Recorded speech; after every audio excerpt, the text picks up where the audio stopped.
like legally speaking, he might win. he's quite clean. Yeah, technically he might win. Welcome to YouTube's favorite K-pop show, DK News. Danny, David, lots of hot ass tea. First off, we have Kim Soo Hyun holding teary-eyed press conference and denying underage dating allegations. And second, we have ChatGPT AI Art trending in Korea. Is this celebrating or stealing Ghibli's art? And last but not least, we have the child idol survival show Under15 sparking national outrage and getting cancelled. Did I hear that right? Yes, under 15. And on to the first news. Kim Soo Hyun expresses regret and denies underage dating allegations in a tear-filled press conference. On March 31st, Kim Soo Hyun held a live press conference addressing swirling rumors that he dated the late actress Kim Se-ron when she was still underage. During that press conference, Kim Soo Hyun was very emotional, holding back tears, or not really holding back tears, as he admitted that yes, he indeed did date Kim Se-ron, but he was firm in saying that the relationship started 5 years ago when she was already an adult. He also expressed deep sorrow over her recent death this past February, saying he regrets the controversy and not coming forth sooner, but he maintains that he did nothing illegal or inappropriate. Kim Soo Hyun explained that he couldn't confirm the relationship with Kim Se-ron when their couple photo was posted last year by Kim Se-ron herself, because he was starring as a lead in an ongoing drama at that time. He said that revealing the truth back then could have negatively affected the show and become a burden to the entire production team. Looking back, he admitted that he would have still made the same decision, saying that he is a coward. In the press conference, he also added that his company did not pressure Kim Se-ron into paying back the money she owed to gold medalists. He even played a phone call recording between his management and Kim Se-ron's reps, suggesting that this was just standard legal procedure and not harassment or intimidation. According to the phone call, Kim Soo Hyun's company did not intend or expect to receive the money at all. However, after the press conference ended, things escalated very quickly. The YouTube channel 가로세로 Research Institute released a video that showed Kim Soo Hyun and Kim Se-ron at her residence in what they claim to be filmed in 2018, when she was just in her second year of high school. In the clip, the two appeared to be eating and possibly drinking soju together until late at night. And they also revealed a photo taken at 1 a.m. after that photo allegedly at some karaoke place or perhaps their house. Now, going back to the press conference, Kim Soo Hyun is not taking accusations lightly. He's filed a 12 billion won lawsuit, about 8.2 million US dollars, against both Kim Se-ron's family and the 가로세로 channel, claiming defamation and emotional distress. His legal team says the videos, photos, and phone call recordings are being used out of context, manipulated to paint him as predatory, and that the entire ordeal is damaging his reputation beyond repair. Over on the Koo, Naver, and other Korean communities, it's a war zone. Some fans, very few, but are vigorously defending Kim, saying that the press conference kind of cleared his name and that the videos don't prove anything. Okay. Not my opinion, but most people are saying that his emotional display was simply performative and that it didn't feel too sincere. And here's an added layer of complication. The fact that Kim Se-ron cannot speak for herself. People are now asking, how far do we want to reveal her life in order to expose whatever alleged things that Kim Soo Hyun did? 가로세로 says they have way more photos. According to 가로세로, the family of Kim Se-ron said, oh, like just Do whatever you do a photo dump. Yeah. And 가로세로 was like, yo, calm down. We're gonna release these one by one. They know how to milk this shit out. Right. Now that being said, Kim Soo Hyun has indeed sued Kim Se-ron's family for a big amount of money, and how this plays out in court is a huge question mark. But one thing is for sure, it's going to be extremely difficult for Kim Soo Hyun to return to the screen anytime soon, if ever. Public opinion is extremely negative, and the damage is probably already done. We never know about the legal court, but as you said, like the public court is definitely lopsided right now. Right. I do see one, two people here and I there. think there's been a growth Yeah. in terms of his defenders. Yeah. He's definitely had a demographic growth. Right. But I don't know if it's like a meaningful amount. I thought he would come out like really prepared with some like hard, crude evidence that could like just flip all the situations, or else like why risk, coming out yourself? But like all he did was basically, Cry. I don't want to say that, but, like emotionally appeal to the audience. I mean, I felt like that was actually a misstep on his part. Me too. Like it seemed too much like a script. You know what I Exactly. mean? The way he spoke, Yeah. it's like not a natural way to speak. Yeah, I don't know if it's a good reference or not, but just in technical terms, Minijin's press conference is like what you actually call emotional. Yeah. I mean, Like unscripted, obviously totally. you can't show anger Yeah, at this yeah, point, of but course. like you want like that raw. Yeah, If you're gonna show exactly. emotions, make it raw. Exactly. People actually made edits of like putting Queen of Tears my BGM on his press conference, and it perfectly fits. Oh my god. I won't question like the validity of his emotions. Yeah. Maybe we'll do that on Patreon. Of course, yeah. But Question his validity on go really deep into this press conference, dissect it on the after show. What I realized after watching this press conference, he's in a lose-lose situation. Yep. But like legally speaking, He might win. he's quite clean. Yeah, technically he might win. Technically, at that time when he dated her, even if it was like, in 2015, Yeah. that's not illegal. Right. At that If time, there the was, law like, was different. I don't know why, Consent and all but that, yeah. like if she's over 13, it's okay. That's like fucking weird, but like okay. But like if that was true, still then that's legal. The dirt that Kim Soo-hyun has is all like ethical, but not legal. He's gonna walk this off clean. I don't think he's gonna ever make a comeback as a celebrity. Yeah. But I think what he's trying to do is like waive himself free from those like legal fees regarding the cancellations of his shows. He's not playing to win, he's playing to not lose. Yeah, I think so. And I think like one thing is like the legal case, whatever they have, is for defamation. They're not gonna go to court to question or to verify, oh, like did he date her when she was underage? Because technically at that time that was still legal. Yeah, so that's not even like a question of debate in court.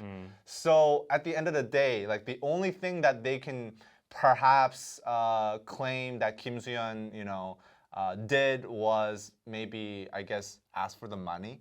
But that also That's also legal too. Seems quite legal. So at the end of the day, it's just like all about public morals right now. yeah, morals and public opinion. But he seems to be coming off better than I expected. Legally. Legally. Yeah. Just making sure. Legally. I'm not on his side. I'm just saying like Nobody's on his side. Everybody's not some on his people side. are, but yeah.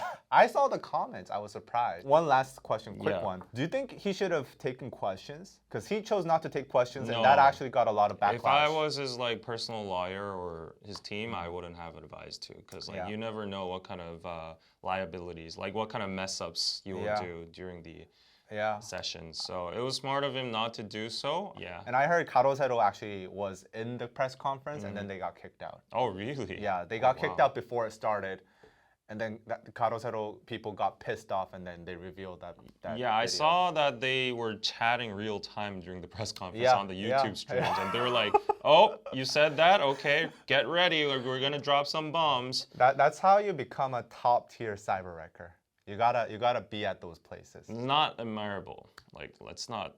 I'm not admiring that. I I'm know, just saying, I like know. at the top 1% of anything, Yeah. be it crime or whatever. As much as Kim Soo-hyun deserves criticism as well, Karosero's behavior is not to be like advocated as Right. well. Yeah. So- I don't think they're. Yeah, as a lot of people are concerned, where's the line? Like, where do you draw the line? Like revealing a deceased person's private life and all that, and like tactically like revealing one after another in like such a sensational kind of tone and manner. I don't think that's to be supported. Yeah, we'll talk more about it on the Patreon after show. So go on over to Patreon. Yeah. It should be up right now. Let us know your opinions in the comments. Let us know your rage and all that. Yes. On to the Next news. ChatGPT is making a huge trend in Korea and universally, right? So you might have noticed everyone suddenly looking like they stepped out of Spirited Away.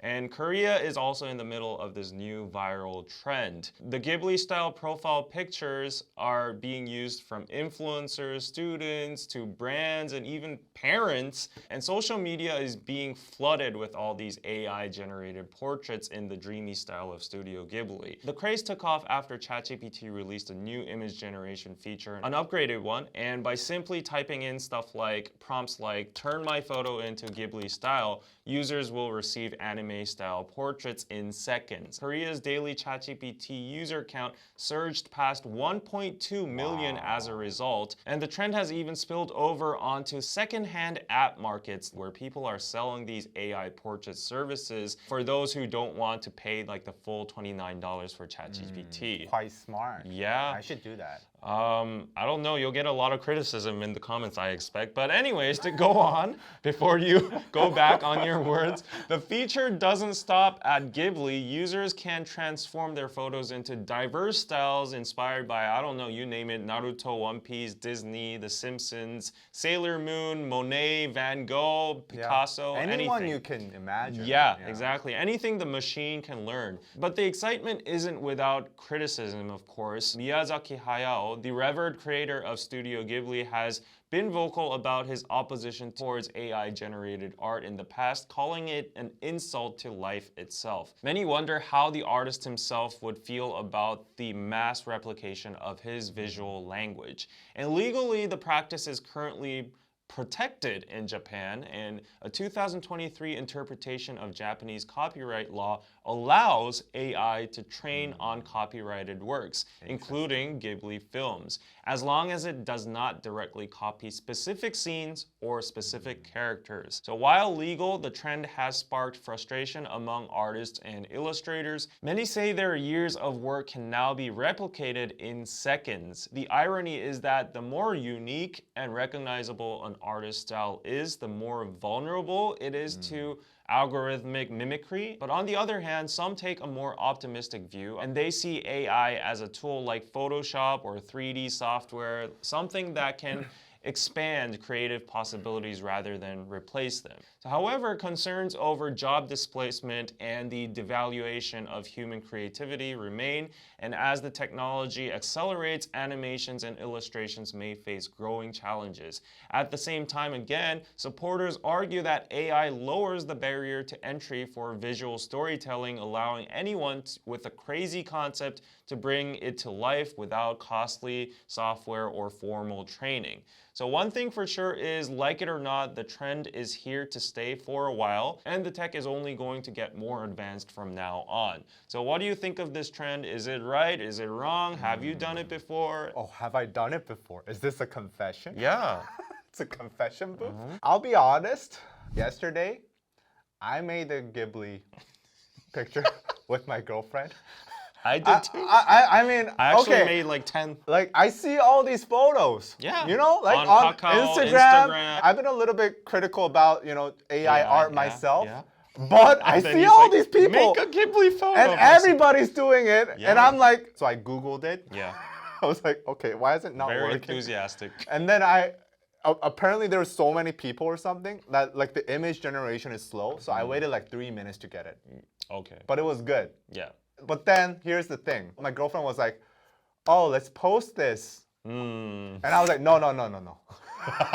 I do understand the backlash and the criticism and the threat that AI sets us upon. Like, it's replacing a lot of jobs already. So I get that criticism, but I think there's a need to distinguish the criticism, where the criticism is headed towards. If it's used in a commercial way, and if it's used to like plagiarize and really threaten the artworks of people that are making that their lives and stuff, then that should definitely be criticized. But can you actually criticize normal people that don't really, use it for like make a living? monetary purposes or anything, that are just making it for like their profile pics for fun because everybody else is doing. For instance, like my mom, you know, my mom suddenly called me and she's like, so what's that new animation thing all Really? these ajummas are doing? Well, Like, ajummas are doing yeah, it? all their profile pictures have changed. I want that too. Can you make that for me? Yeah, as a son, could I reject that request and like Yeah. be like, That's unethical, Mom. You know how hard Studio Ghibli. like everyone's doing it as we've shown you in the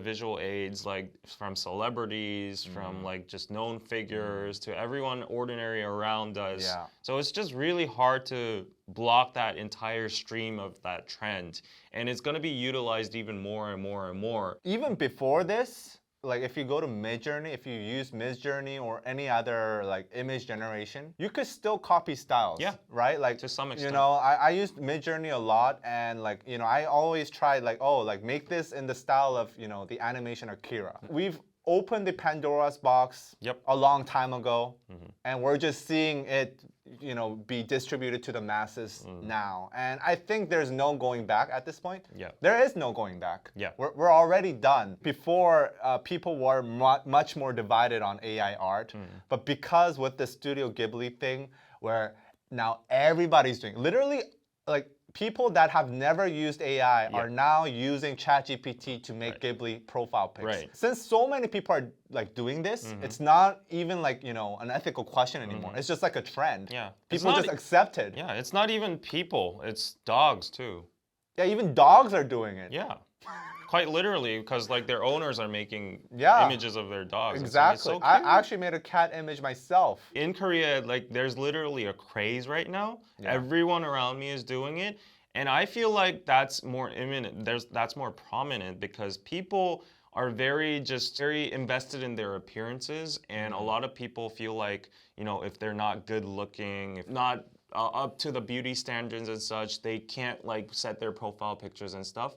But what I've noticed is a lot of people that used to have blank profile pictures, not themselves, or like just you know, random things, they're putting up their like ChatGPT versions of themselves, and it's giving them like maybe some kind of confidence to express it's themselves. bringing or out something. people. Like, I'm not into trying to this support world. it or whatever, but like this is just an observation of Korean Yeah. society on how people are jumping on the trend and using it as a you know, a canvas to just express them where they Right. couldn't because of like Right. these visual like oppressions they have. I look by way society. better when I'm in Ghibli. I think a lot of people are using it for that purpose, Yeah. and they're getting like gratification. Even my mom's like, "Oh, I look so young." I think in Korean society, there's a lot less consideration for the ethical matters of using AI. Korea is like very, you know, like fast-paced in terms of adopting new technology, Yeah. right? Korea's more on the track of like, let's utilize AI. Yeah, let's like, use this, let's make it's money about off of this. productivity, yeah. So I think there's very little discussion in Korea about the ethical dilemmas of using the Ghibli style, you know, in these profile pics. But I have so much to say about AI. Okay, after show. You know, I got money from the government. I got $10,000 last year. Why? From the government because I made an AI movie. I'm serious. Okay. And Wow, he's on the. yeah, I'm Front getting end. money. I'm Okay, okay. I'm profiting Hey, off of it. y'all go for him in the comments, okay? But I will just talk a lot more about AI. I have a lot of different opinions, so be on the after show. Okay, I'm scared of the comments now. I'm not for or against. Head towards. After you said you got $10,000. On to the next news. Child idol survival show Under 15 sparks national outrage and gets axed. Under 15, a show that was already raising eyebrows with its title. Under 15. Who The thought of that? the timing of this is Under 15 has been officially yanked off air even before it started after public outrage exploded over allegations of sexualizing and abusing minors. Under 15 was a new idol survival program that was set to air on MBN featuring kids, like literally children, under 15. Under 15. It's quite hard to be more literal than that. Yeah, very little. The program was initially introduced as an ambitious global search to discover K-pop That sounded prodigies. so weird. Ambitious what? Go on again. Ambitious global search to discover what? K-pop prodigies. Is this to find a predator under or something? the age of 15. Find all these good kids around the world. Apparently, they went on a 6-month search for these kids. That sounds so They weird. searched all of Asia for 6 months for kids under 15. Oh. And they found 59 girls selected from over 70 countries. And they are aged between 8 Go on. 8 and 15. Oh. Can they even write their names at age 8? Now, these girls were set to compete for their chance to debut as K-pop idols. From the jump, people were already side-eyeing the concept. Now, what made it worse was the concept teasers. Oh, no. The posters feature the profile pictures of those young girls wearing adult-like outfits and makeup. Oh no. And it featured their age and a barcode What? under their picture. A barcode? I shit you not. Literally? Yes, a barcode. Not even a QR code? No, I mean, it's a what's barcode. The difference? But a barcode sounds even like a product barcode. What? For what? Obviously, like reactions were like this among the public, and people thought it was a blatant objectification of not just women, but literal female toddlers. Now, last week, the show's producers actually held an emergency press conference because there was such an overwhelmingly negative backlash. They stated that they had no intentions of sexualizing or objectifying these kids. No For shit. example, the barcode was inspired by barcodes commonly seen on student IDs. So they're saying it's not a product barcode. Okay. Furthermore, they went on to state that they were simply trying to give these kids a shot at becoming a star. Okay. These are the direct quotes. There were instances where young trainees were left behind due to institutional barriers simply because of their young age. So we wanted to open up an unexplored field through the audition format. The children aren't even considering the possibility of the broadcast being canceled. They are still practicing hard and doing their best. They are very much looking forward to the broadcast. That's their sincere feeling. As the production team, we are saddened by the great pain caused by the distortion. Unfortunately, or fortunately, on March 28th, the show's channel and the show's producers released statements apologizing and confirming the cancellation of the broadcast. So the show's channel stated that they will not air it, but I think they still have a chance to put it on a different channel, the show's content producers, so they could potentially take this very controversial IP somewhere else. My question to you is, how young is too young? What kind of question is that? Because look, lots of K-pop idols, they train from like very young ages. That's true. Let's be real here. Yeah. I also think this is too young. But at the same time, I find it kind of ironic that the Korean public and also other K-pop fans around the world are so angered by this. They also idolize these 14-year-olds, 15-year-olds debuting, in new jeans and whatnot. Jio's been JYP since what, age 12? They think this is triggering and this is not okay. But they're okay with that. I don't think that's they're the okay with that contradiction. either. I think they're just we can't do anything about it because that's been the old K-pop system. I think this TV show is controversial, first of all, because of its name. Might have even flied if the name were different. If it were some school. No, K-pop prodigy, something like that. Idol school. Yeah, something like that. It might have even flown, but I think the name was a massive, big oopsie there.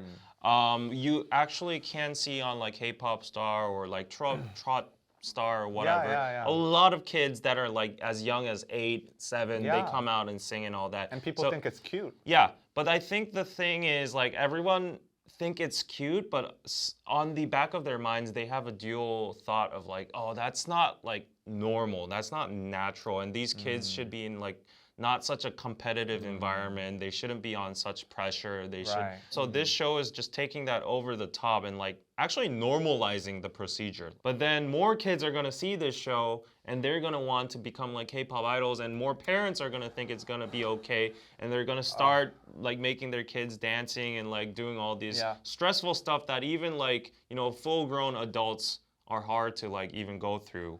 And this is just going to be more and more normalized in the K-pop industry. And yeah, I by principle, I just don't see that as healthy. I'm a little bit divided on this. Obviously, the sexualization, obviously, I'm not very comfortable with that either. Yeah. But, you know, at the end of the day, like K-pop is a system where, like, people debut at a very young age. That means they started training when they were even younger, right? If we're to criticize this show, I think it's only fair that we look at K-pop industry through the same lens. And I think the contradiction starts where people start, you know, like they go crazy over these 15, 16-year-olds in K-pop.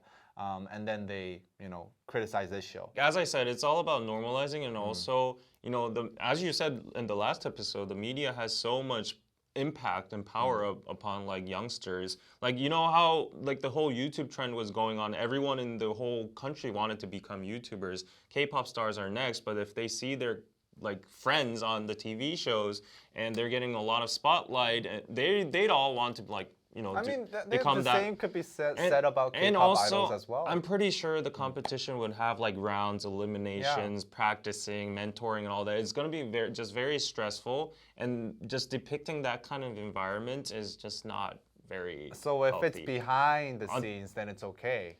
If it's like a individual choice, and if it's not like a mass, you know, mentality, and if like they really have a passion in becoming a K-pop star and all that, then who can like actually say no to their freedom? I mean, these girls, obviously they wanted to become K-pop stars. That's also true. These 8-year-olds, like you Yeah, heard so- from the producer, they're very sad. Right. So like at that point, I do agree that like if the show were to have different naming and they didn't use like sexualized clothes and stuff like that, then it might have even like just went on. They might have a green light, but I think they just tied the first knot in a wrong way. Yeah.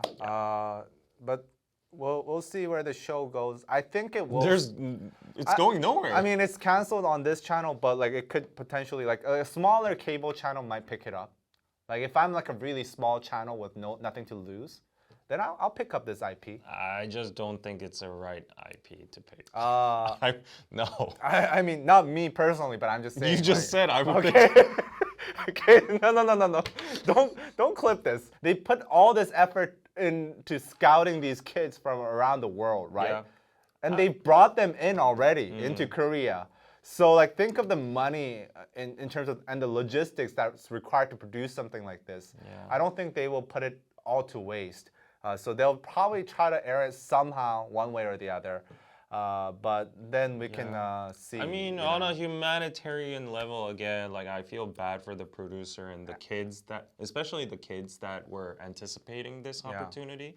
So I feel bad for them. So if there were a better way to like. Yeah, they just wasted their time. Yeah. If there were a better opportunity, another platform they could go on and like, you know, just show their skills and all that. That's called TikTok. Anyways, other shows with no like age specific limits or whatever. They could go on K-pop Star. They could go on Superstar K, America's Got Talent, all that. So, yeah. I don't know how that's different. Okay, more on the after show. Yeah, we'll talk about it in detail on the after show. Go on over to Patreon, patreon.com/DKDKTV. We have the after show where we talk about things that we couldn't fit in DK News or were just too spicy or other topics. And also we're going to talk about Mino's case regarding military. There's also a new K-pop group on the block with horns. Yes, they took literal horns. The TXT song, Horn Grew Up in My Head. Yeah. They took that literally, and we'll react to it. And we'll also react to Kiki. What's Kiki? It's a new It's Drake's K-pop song? group. It's a new K-pop group Okay. in town that's really hot right now. Okay. So head on over to Patreon, patreon.com/DKDKTV. You can access the after show now, and we'll see you guys next time. Bye-bye. Just for $5.